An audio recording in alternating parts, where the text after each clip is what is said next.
beautiful to see all of you here. Thank you so much for coming. I love you too. We love you back. This is my first time in my life in Iowa. And I'm so thrilled and excited to be here, to be joining you all. You know, today is November 8th. And on November 6th of last year, I was elected to Congress. And so it's been about 1 year since, and the day just came so quickly that I didn't even really have a chance or an opportunity to really realize it until a reporter asked me, hey, it's been 1 year since you were elected. How do you feel? And I was like, oh, wow, it's been a year already.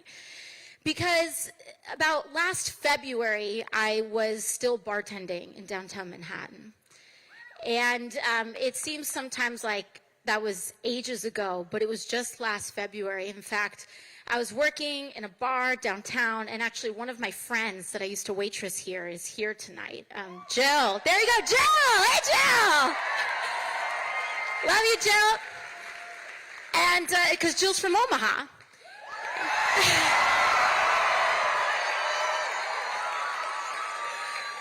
So Jill and I actually spent like 4 years together side by side, slinging coffee in the morning and margaritas at night, really living this life. And, you know, I said this in New York as well, is that at that time we both struggled with health insurance. We actually both got kicked off health insurance. I feel the same way. Sorry to blow your spot up, Jill, but it was the same thing. And what I said in New York was, at the time I wasn't making a living wage.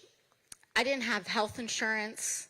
I struggled every month to pay my rent, and I didn't feel like I deserved a good life.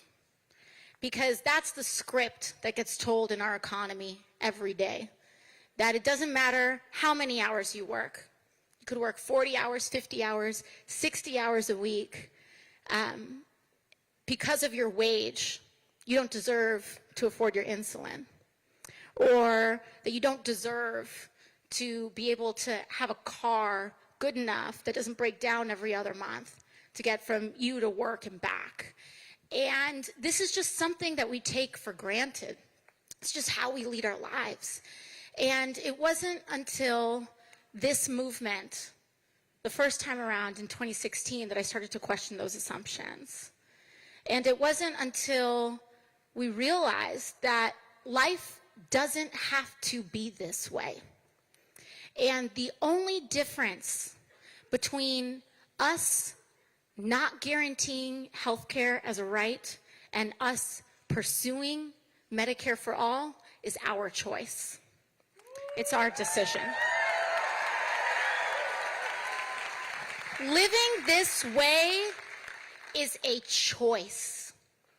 I'm the daughter of a housekeeper. My mom cleaned houses and was a domestic worker, and my dad ran a small business in the Bronx. And together, they worked really, really hard to try to make a life for my younger brother and myself. And we did everything right, as you know, in terms of the American dream. My dad started a small business. My mom worked day after day, day in and day out, in order to afford us an education. They did everything that they could. And when I was about 16, when I was in high school, my father was diagnosed with cancer, with about stage 3, stage 4, which eventually became terminal lung cancer. And so I spent my time in high school also working in restaurants. I was hostessing at an Irish pub back in the day. And that's how I paid for my train tickets to do, I did science competitions and classes and things like that. And I was able to work my way into college. I got a scholarship, and I worked my way to college, and because that's all the things that you're supposed to do, right? And when I was about a sophomore in college, I got a phone call, and my father had passed away. And my mom had suddenly become, overnight, a single mom to 2 kids, one in college and the other one going to college. And that is the reality of America today. That could happen to any single one of us. And I know I felt that way after I graduated college. I worked with a nonprofit. And then I was working with, I was doing community organizing. I worked with kids. And then I started working in the restaurant to supplement my income because my mom was now on the brink of foreclosure. Our home was about to get taken away. And so I did what I could, and I started working a second job. And this is the reality of America today, where we wake up and we feel like anything could happen. We're one accident away, one car breaking down away, one diagnosis away from everything falling apart. And there is no reason that in the richest country in American in global history, almost in global history, that we should be living like this. It's wrong. We should not be living like this. And we don't have to live like this. And we don't have to accept this. Because in the wealthiest nation in the world, we can choose to become an advanced society. And I think that at the core, that's the decision that we need to make this year, now, today, is what is the difference between here, what is the distance between here and there? What is the distance between what we have today and an America that guarantees health care, education, and housing as human rights?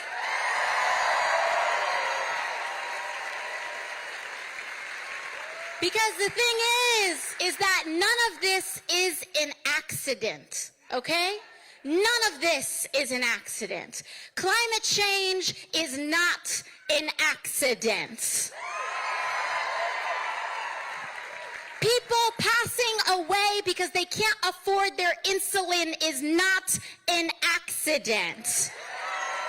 Millions of Americans that go without insurance, that is not an accident.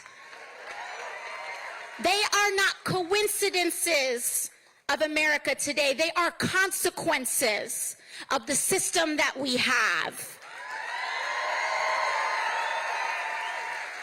These are consequences. They are consequences of a political system and an economy that prioritizes corporate profit at any and all human, economic, and social cost. And here's the deal.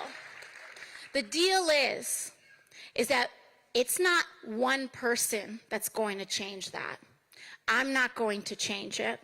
Senator Sanders alone is not going to change it. We have to change it together. And I want to talk tonight a little bit about what that means. How do we change this together? Because while we have a plan and while we have an agenda to pass a Green New Deal, to pass Medicare for all, to make colleges, public colleges, tuition free to any and all who seek to have an education in America. The thing is that these policies are not self-enacting.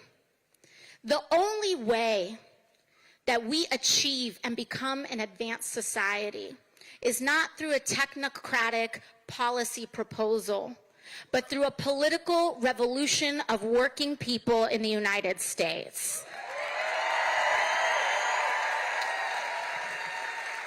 So tonight, and this campaign, and everything that we're here to talk about tonight is actually not about Bernie, and it's not about me.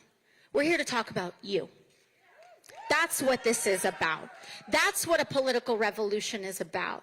It's about being seen and seeing each other. And the way that we create this movement, because, you know, I see a lot of the coverage sometimes of our political campaign, of this presidential race.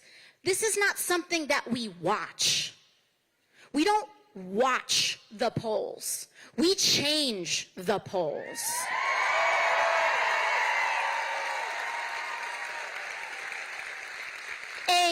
Whether you're running for city council, whether you're running for your PTA, whether you're running for president, this is not about something that we allow to happen to us. We don't let this race happen to us. We don't watch the presidential race. This is not a movie. This is a movement. So here's the deal. And what it also, and so the deal is, sorry, and here's the deal. The deal, I'm like, I've got so much going on in my mind because I'm just talking to you all this evening. I was like trying to prepare some remarks on the plane. I was like, I'm just going to talk to them, okay? And, and so here's the deal, is that we have to stitch ourselves together. We have to connect ourselves to one another. I came here today from the Bronx. And the thing is that our destinies are tied. And there are so many folks that want to say, what do Iowans believe? What do New Yorkers believe? What do Texans believe? All of us need health care.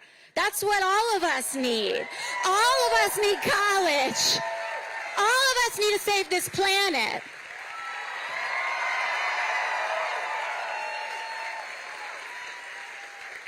But the deal is that Iowa, you're the first in the nation, baby. You need to set the tone. And so you need to understand that when you walk in on caucus night, you're not just going in and walking in for yourself. You're not walking in just for your family or just for your neighborhood. I'm asking you to bring other folks with you. That's what I'm asking you to do. I mean that in the literal sense, but I also mean it figuratively.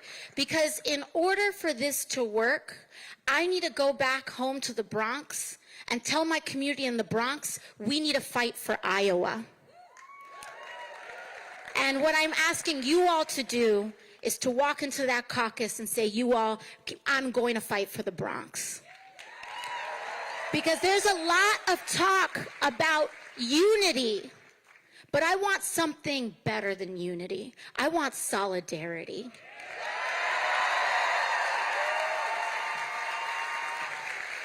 Unity means, I guess we're in this room together. I guess we're in this together. I guess, right? But solidarity means I fight for you and you fight for me. That's what solidarity means. So I want us to think, because when Senator Sanders uses the term, when he walks up to this podium and when he says brothers and sisters, that is a choice. That is deliberate. And that is what this means. It means we are in this movement together. And so what it means is that each and every one of us needs to get bigger in order for this to succeed. Every single one of us has to grow. I'm here today in Iowa because I want to grow, because I want to learn, because I want to learn about your fight so that I can take that and stitch it together with the Bronx and stitch it together with Baltimore and stitch it together with rural upstate New York and stitch it together with our black brothers and sisters in the South and stitch it together with our immigrant neighbors at the border, and stitch it together with our queer brothers and sisters fighting for recognition, and stitch it together with the poor who are trying to make a living, and stitch it together with people trying to afford child care. We need to stitch this movement together, bit by bit, stitch by stitch, and that is how we are going to win. That's how we're going to win, not just in this presidential cycle. That's not how we're going to win a Bernie Sanders presidency, although it's not only how we're going to win a Bernie Sanders presidency, but that's how we're going to win our future back. That's how we're going to win our country back. That's how we're going to win it all. Because we're not going to get there with Medicare for some. We're not going to get there with public college for some. We're not going to get there with a living wage for some. We are rooting this movement in principles of universality, no ifs, ands, or buts. Every single human being on this land deserves a dignified life, and that's what we're fighting for. And with that, I want to introduce to you all my tío, our tío, but also the senator who has paved the path for us to talk about this today, who has helped created the space along shoulder to shoulder with each and every one of us to be here today, Senator Bernie Sanders.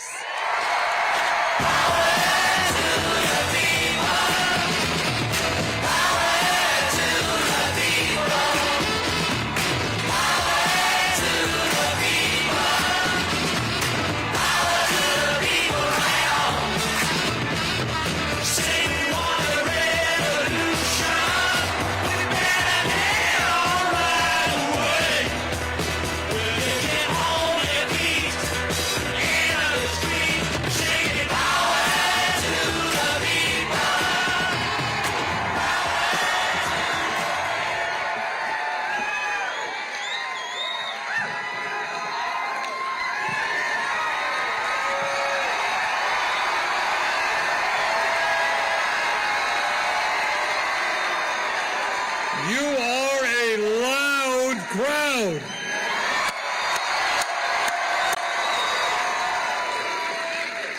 Thank you all very much for coming out. Let me thank Ali Peeler, Neil Francis, Yoke Lohr, Tricia Ettinger, Jessica Burbank, Kenneth Hansen, Michelle Lemire.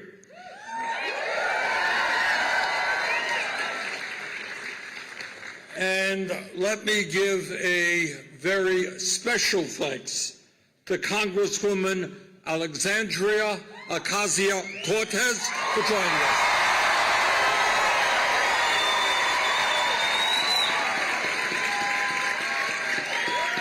And here is the truth. You know, as I'm a member of the United States Senate, and I kind of follow the Congress a little bit. And I honestly cannot think of any one member of the Congress in less than a year.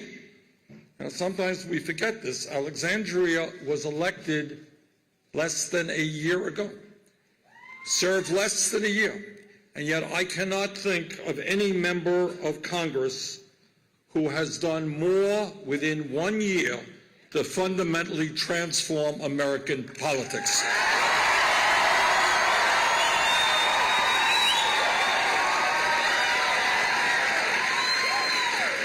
Alexandria has been a bold and leading voice for the working families of our country, for the women of our country, for people of color,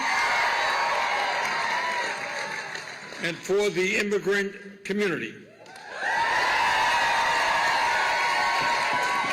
She has been an inspiration to millions of young people and has made it clear that the younger generation of this country will not patiently wait online for power.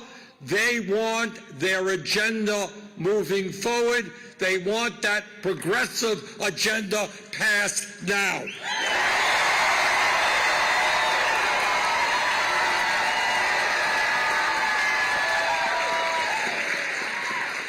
Alexandria understands, as I do, and as you do, and we've worked together on this issue, that it is unacceptable that Wall Street makes billions of dollars a year charging you and the American people 20 or 25% interest rates on your credit card on money they get for 2.5%. That is called usury, and we are going to end that.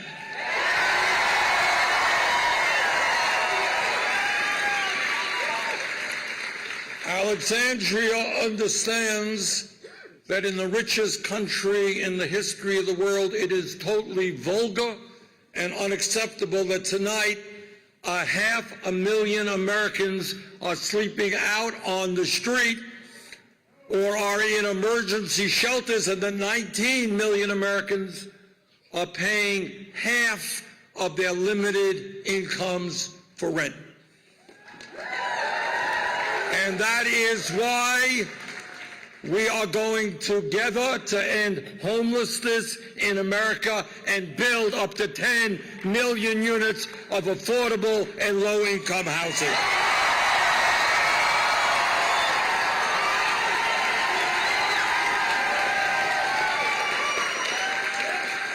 And perhaps among many other issues, perhaps most importantly, the Congresswoman understands what Donald Trump does not, and that is that climate change is not a hoax, but an existential threat to Iowa, our country, and the entire planet.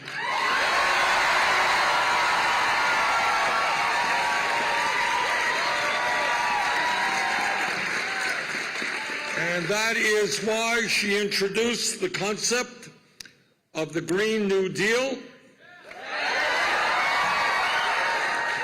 a proposal we incorporated in our climate change legislation, which is the most comprehensive climate change proposal ever introduced by any candidate running for federal office.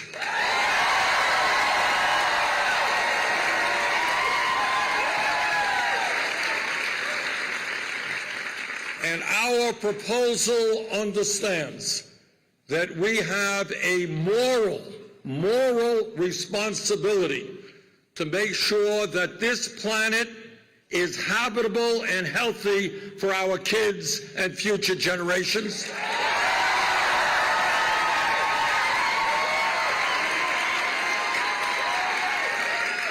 And that is why we are going to take on the greed and corruption of the fossil fuel industry.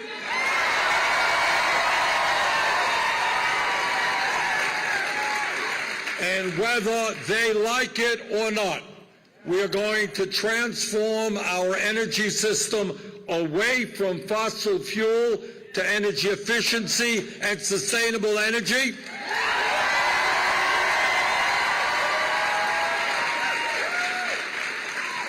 And create up to 20 million good-paying jobs.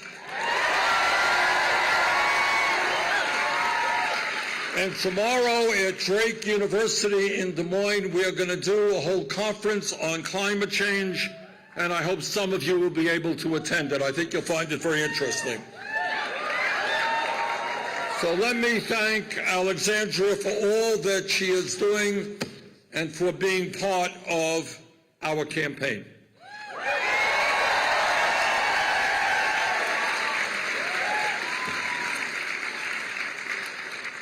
And in this unprecedented moment in American history, let me thank the several thousand people who were here tonight and the many more who are watching this event on live stream.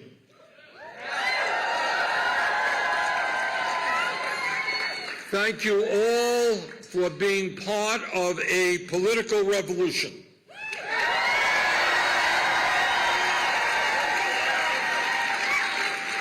A revolution which will not only defeat the most dangerous president in modern American history, a president who is a pathological liar, a president who is running an incredibly corrupt administration, a president who is a racist, a sexist, a homophobe, a xenophobe, and a religious bigot. Other than that, pretty good. But what and this is an important point, our political movement is not just about defeating Trump. It is about transforming our country and creating an economy and a government that works for all of us, not just the 1%.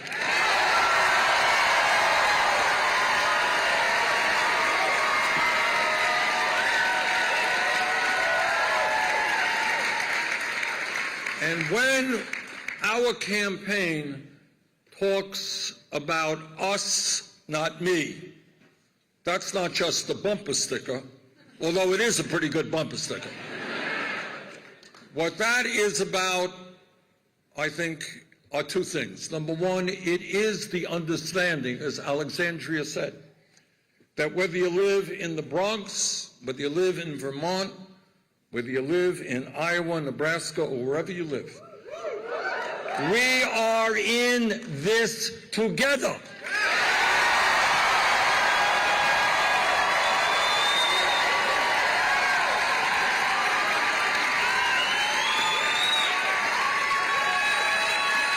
And that we become more human when my family cares about your family and when your family cares about my family.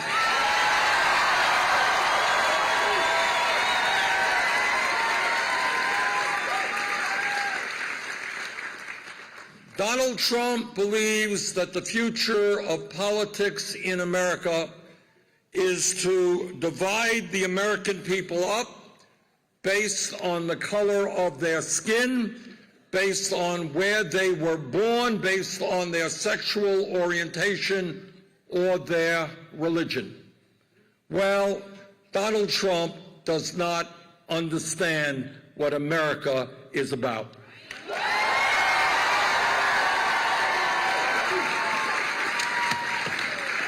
And that is why Donald Trump is going to lose this election.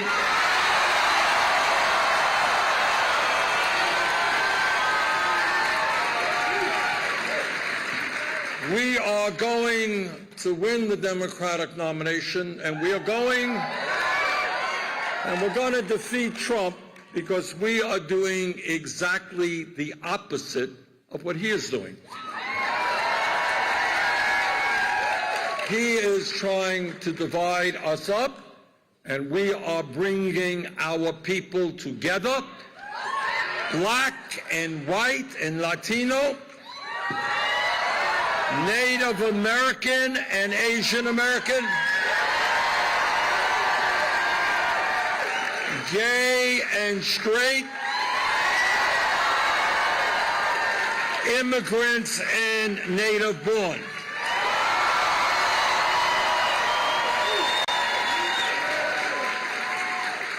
We're going to win because when we bring our people together around the principles of justice, economic justice, social justice, racial justice, environmental justice, when we do that, there is no stopping us.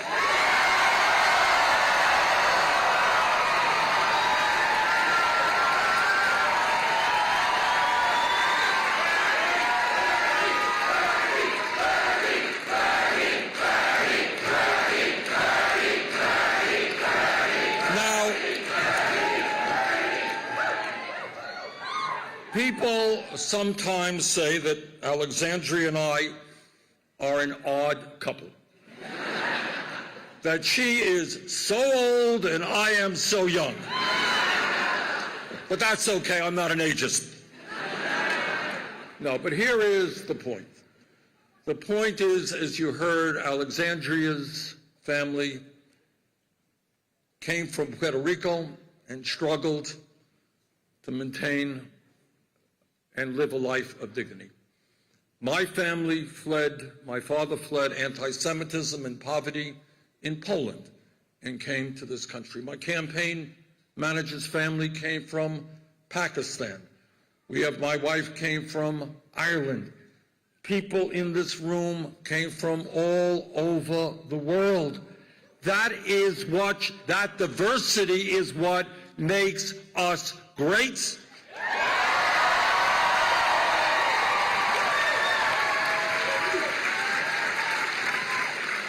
And that is something that Trump and his friends will never be able to tear apart. Now, it is important, and I'm picking up on a point that Alexandria made, it is important to take a hard look at where we are as a people today. The media or Trump often talks about how great the economy is. Well, the economy is not great when half of our people are living paycheck to paycheck.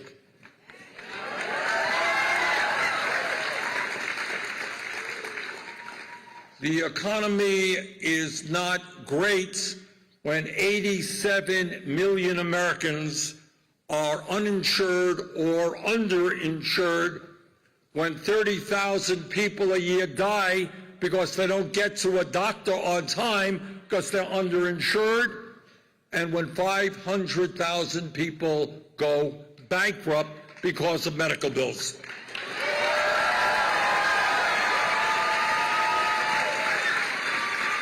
This economy is not doing well when hundreds of thousands of bright young people are unable to get the higher education they dream of.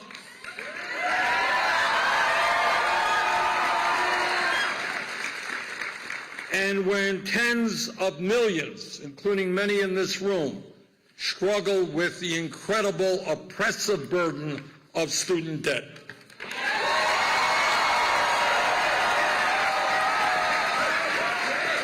The economy is not doing well when we got senior citizens in Iowa trying to survive on $12,000 or $13,000 a year Social Security, when many workers 55 or 60 don't have a nickel saved for retirement, and when many of our senior citizens are cutting their prescription drugs pills in half because they cannot afford the outrageous price that the pharmaceutical industry is charging us.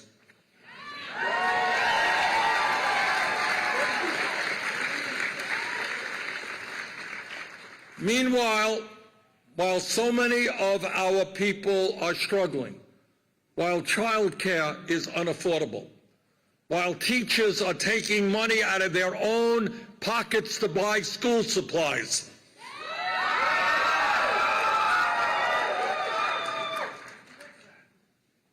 while all of that is happening, there is another reality taking place in America today, and that is that the wealthiest people in our country have never, ever had it so good. And we are looking at more income and wealth inequality today than at any time since the 1920s. Today, the wealthiest three people own more wealth than the bottom half of this country. Today, the top 1% own more wealth than the bottom 92%. Over the last 30 years, the top 1% have seen a $21 trillion increase in their wealth, while the bottom half of American people have actually seen a decline in their wealth. As I have traveled around Iowa, I have talked to too many workers who tell me how difficult it is to take care of their families on $10, $11, $12 an hour. and they're working 50 or 60 hours a week.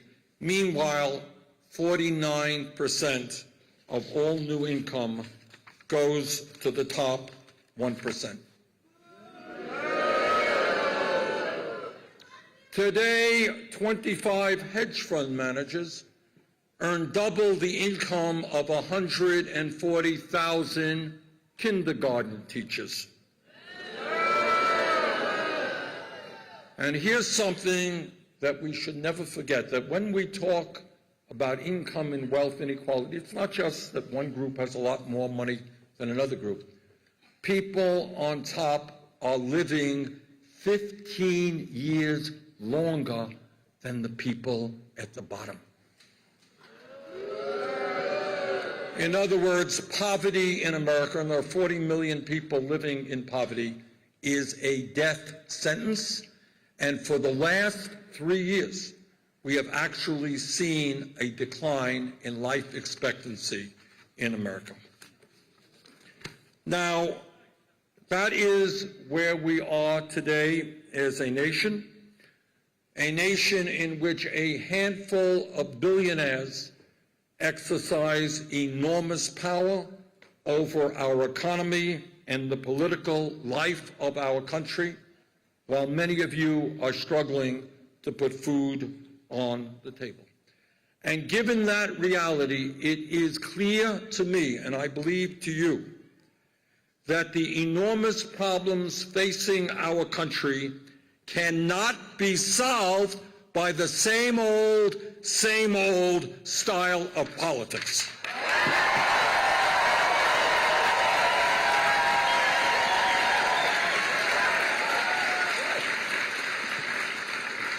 The time is now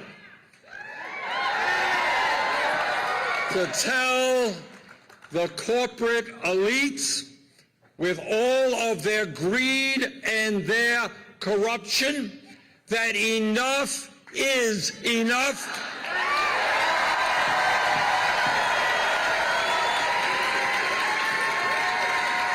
That this country belongs to all of us, not just the few.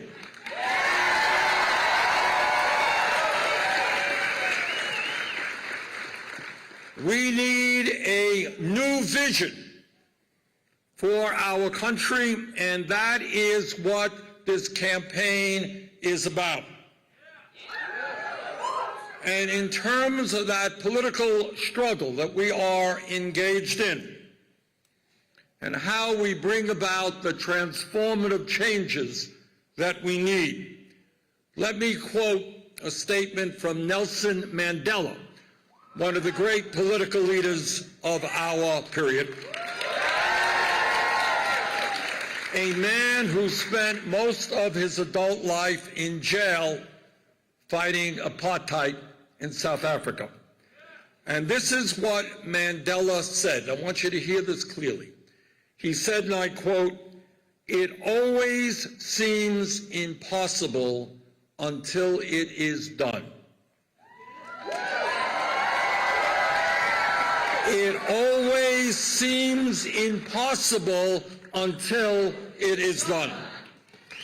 In other words, what Mandela was talking about is that whether it is the economic establishment, whether it is the political establishment, whether it is the media establishment, they want us to believe that real and fundamental change can never, ever take place. They want you to believe that poverty is always going to be with us. They want you to believe that all you deserve as a worker is 10, 12 bucks an hour. They want you to accept the fact that you do not have health care, and maybe you will never have health care. They want you to believe that education is not a human right, that housing is not a human right, that a decent job is not a human right. The greatest obstacle that we face is not just Wall Street, it's not just the insurance companies and the drug companies and the fossil fuel industry, it's not just the military-industrial complex or the prison-industrial complex. The greatest obstacle that we face is the limitation to our own imagination.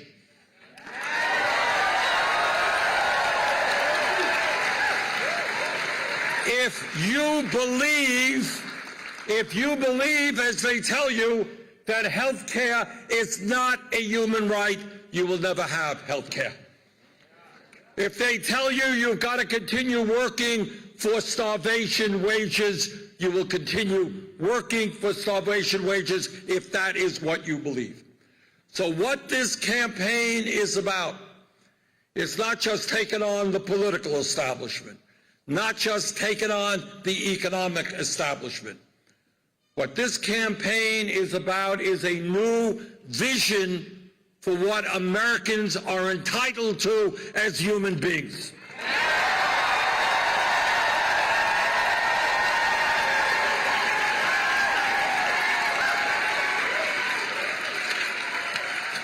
This campaign is about thinking big, not small. This campaign, when we talk about us, not me, is the understanding that the only way that real change ever takes place, has ever taken place, is from the bottom on up, not from the top on down.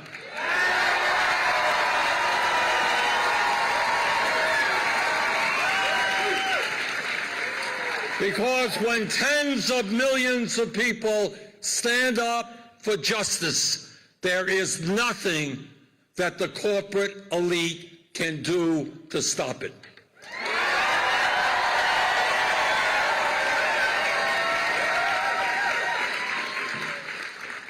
So let me just give you a glimpse about what the progressive agenda means to ordinary Americans. We believe that quality education is a human right from preschool to graduate school.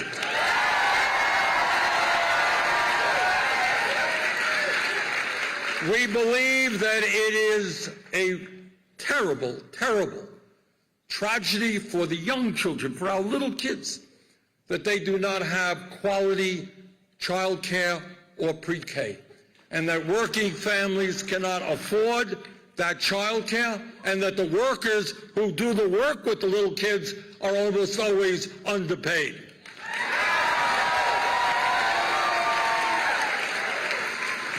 If you love this country, you love the children.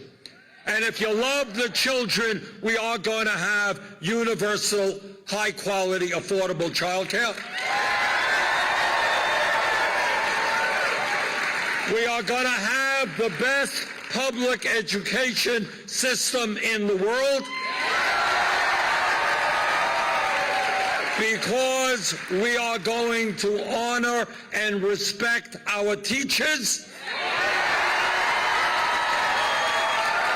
and provide them with the compensation that they deserve. We are going to make public colleges and universities tuition-free. And we are going to cancel all student debt in this country.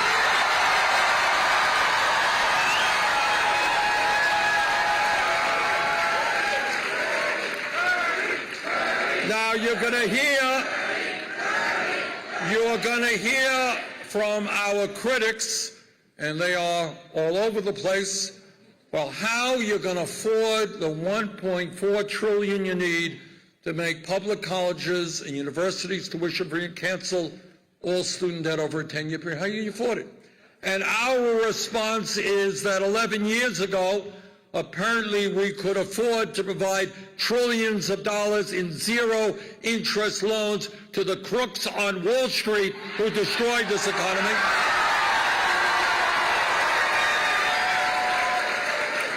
Apparently, we could afford to give hundreds of billions of dollars in tax breaks and subsidies to the fossil fuel industry. Apparently, we could give more than $1 trillion in tax breaks under Trump to the 1% and large profitable corporations. Well, between you and me, if we can do all that, I think we can cancel all student debt in this country.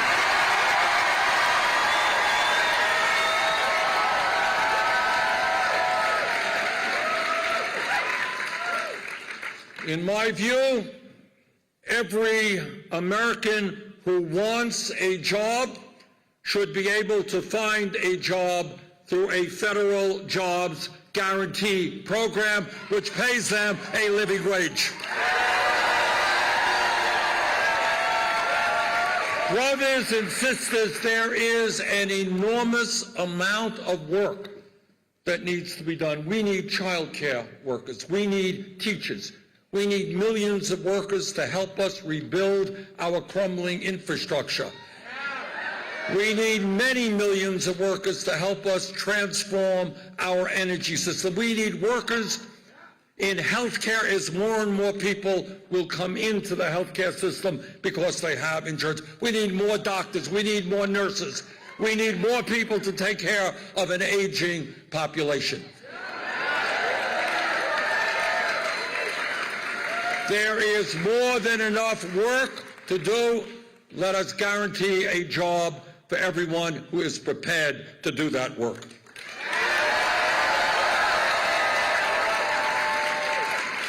Four years ago, when I came to Iowa, I said something that I have believed for my whole adult life, and that is that health care is a human right, not a privilege.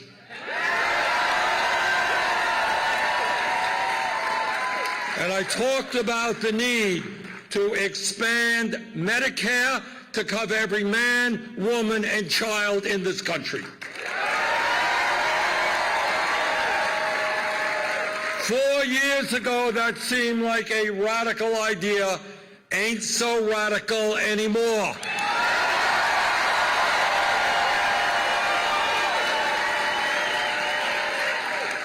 And it's not radical because the American people, the people in Iowa, the people in Vermont, people all over this country understand the incredible dysfunctionality and cruelty of the current system. Brothers and sisters, hear this. We are spending twice as much per person on health care as do the people of any other country. We're spending close to $11,000 a year, twice what the Canadians spend. And yet, despite that, we have 87 million who are uninsured or underinsured, high deductibles, high co-payments. We have 30,000 who die each year because they don't get to a doctor when they should. And as I mentioned earlier, really, this is really unbelievable when you talk about the cruelty of a system. 500,000 people go bankrupt every year because of medical bills. Think of it. Somebody is diagnosed with cancer or Alzheimer's or some terrible illness. You got enough to worry about dealing with your illness. You should not have to worry that your family's going bankrupt to pay the bills.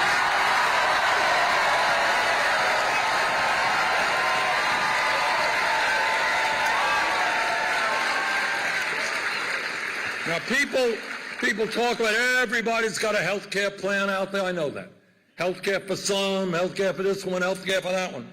So let me tell you what Medicare for all is. First of all, we expand Medicare to cover dental care, to cover hearing aids, to cover eyeglasses, to cover home health care so folks are not pushed into nursing homes. And under Medicare for all, this is just building on what the Canadians and people all over the world have done. There are no premiums. There are no co-payments. There are no insane deductibles. You know, you talk to people who have, oh, yeah, I got an insurance program, I got a $12,000 deductible. Doesn't kick in unless I get hit by a truck. And we end all out-of-pocket expenses.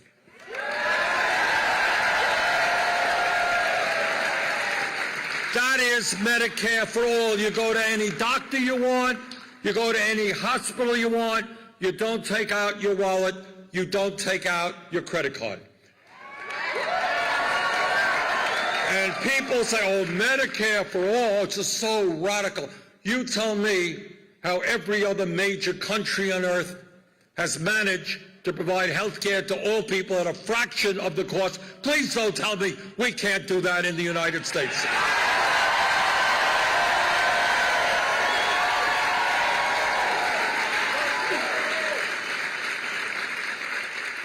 And people say, oh, Medicare for all is going to be disruptive. Not at all. In fact, it is the easiest way to do universal health care. It's a 4-year transition period. Right now, Medicare eligibility is at 65, first year down to 55, then 45, 35, we cover everybody. Ain't complicated a bit.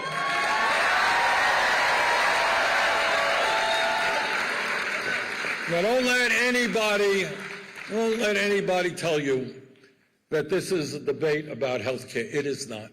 Nobody can rationally defend the cruelty and dysfunctionality of the current system. We spend a fortune and we get very little value for it. Here is what the debate is about.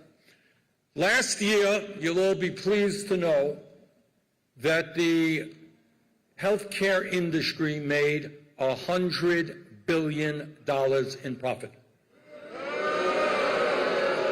And the CEOs of the insurance companies and the drug companies doing phenomenally well.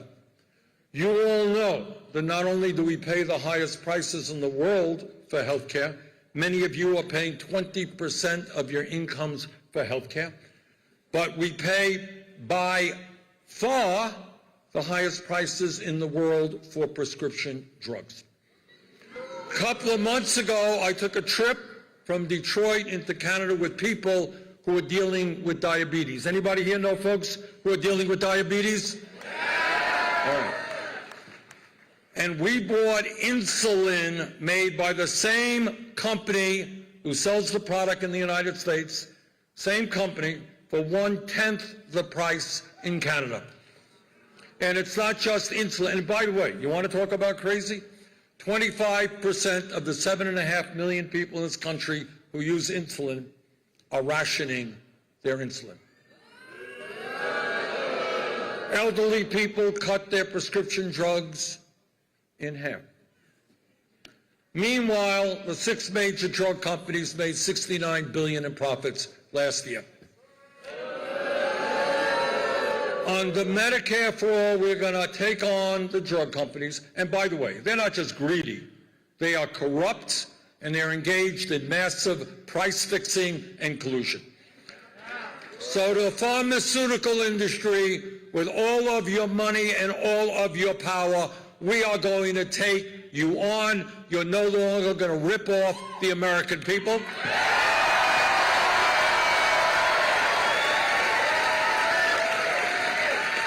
And under Medicare for all, nobody in America will pay more than $200 a year for their prescription drugs.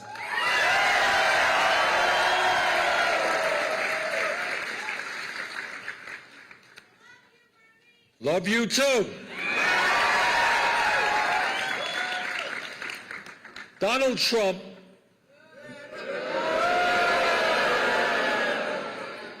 I was thinking of how to describe Donald Trump.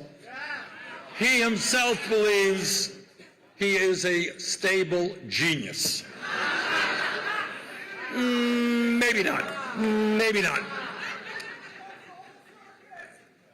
Donald Trump thinks that climate change is a hoax.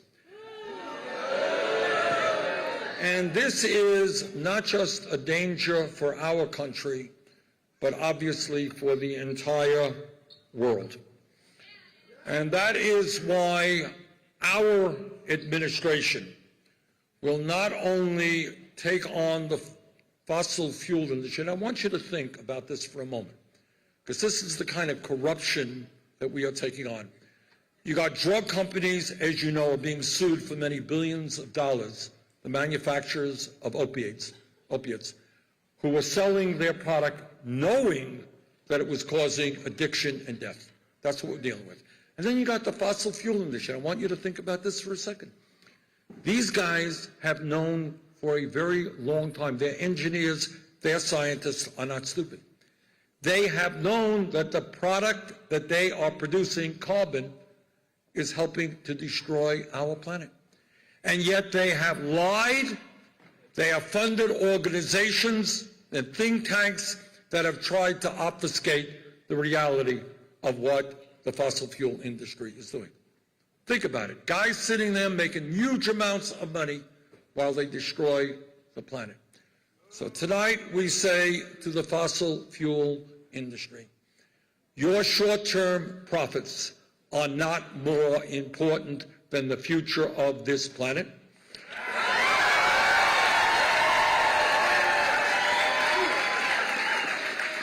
And not only will we transform our energy system, we will lead the world in transforming the global energy system.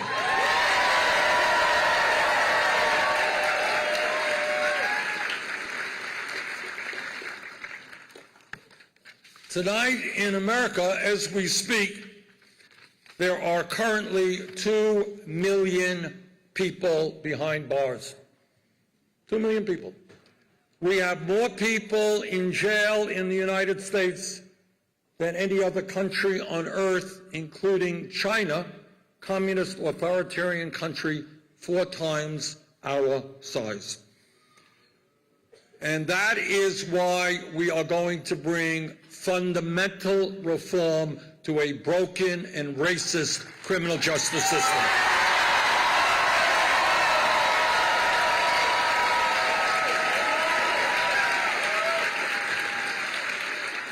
Instead of spending $80 billion a year locking up our fellow Americans, we are going to invest in our young people, in jobs and education, not more jails and more incarceration.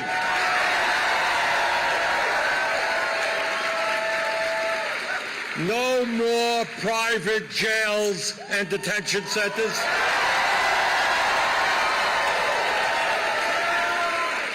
And we are going to end the horrific so-called war on drugs, which has hurt so many people.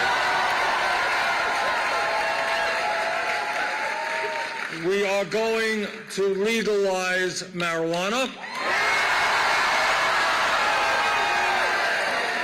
We are going to expunge the records of those arrested for possession of marijuana. And when marijuana is legal in every state, we're not going to allow a handful of corporations to make billions in profit. We're going to help those communities that were hurt most, the African American community, Latino community. We're going to help them earn an honest profit when marijuana is legal.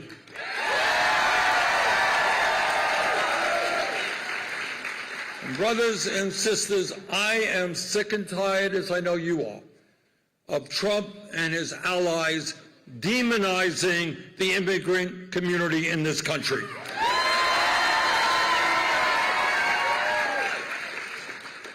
And I feel that especially strongly as the son of an immigrant.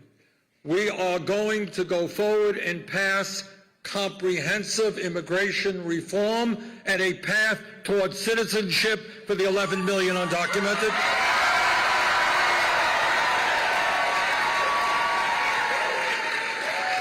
On our first day in office, we will restore the legal status of the 1.8 million young people eligible for the DACA program.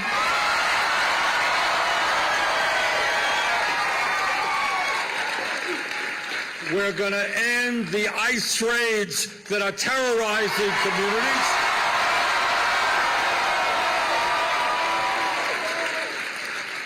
And we're going to develop a humane border policy,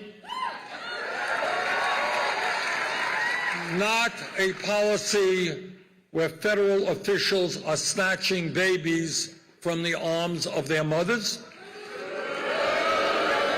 not a policy in which children are locked up in cages and families are separated. Brothers and sisters, I know that all of us recoil in horror when we hear about another terrible mass shooting in the United States.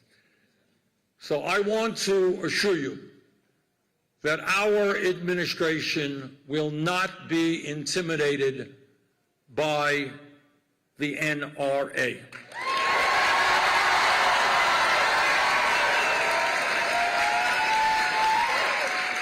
The American people, whether in rural communities or urban, whether they are gun owners or non-gun owners, understand that we need a common sense gun policy in this country. People who have histories of violence should not, and under our administration, will not own guns. We're going to do away with the gun show loophole. We're going to do away with the so-called straw man provision, which allows people to legally buy guns and sell them to criminals. We are going to end the sale and distribution of assault weapons in this country.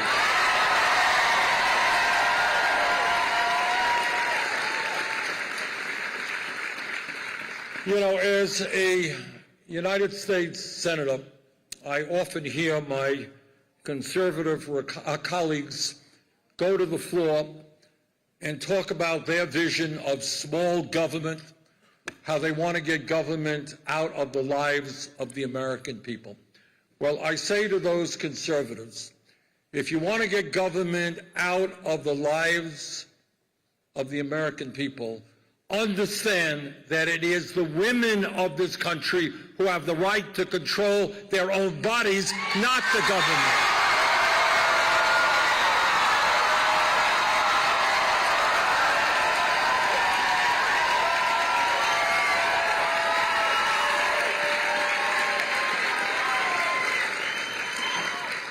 You can't talk about getting the government out of people's lives when you have politicians at the local, state, and federal level telling every woman in this country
Over Vegas.